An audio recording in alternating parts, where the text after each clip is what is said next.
You see, there's a world out there that paints Jesus, or really paints God in this light, that he's exclusive, that he resists people, that he's not inclusive, that he doesn't want people to come to him.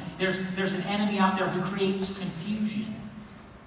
But the truth is this: Jesus came for all people. Say again, everybody. Everybody. Jesus came for everybody.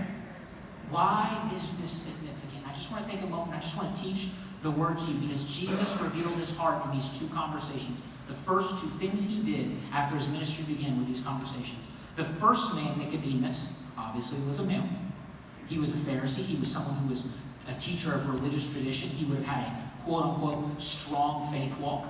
He was someone who would have been married because of his position. You were required to be married if you were a Pharisee. He would have been wealthy because of his position in the community, because of their culture. He was a full-blooded Jewish person. He was a full-blooded Jewish descent. On the flip side, Jesus has this conversation with a young lady at a well. And what I love about this conversation is she's a woman, he was a male. She's a Samaritan, he was a Jew.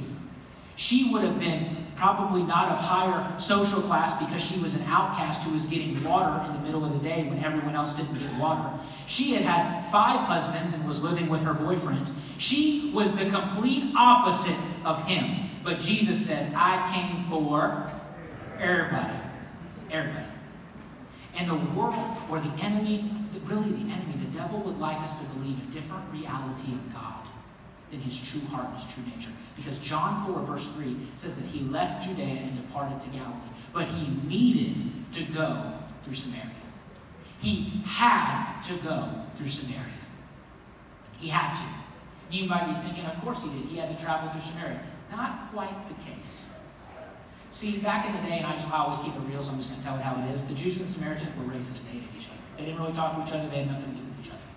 They were two cultures who really couldn't stand each other, and the Jews would actually go out of their way to go around Samaria to get where they needed to go. They would actually avoid the Samaritans at all costs. But the scripture says that Jesus needed to go through Samaria. It's not that he physically needed to go through Samaria. His heart was to go through Samaria.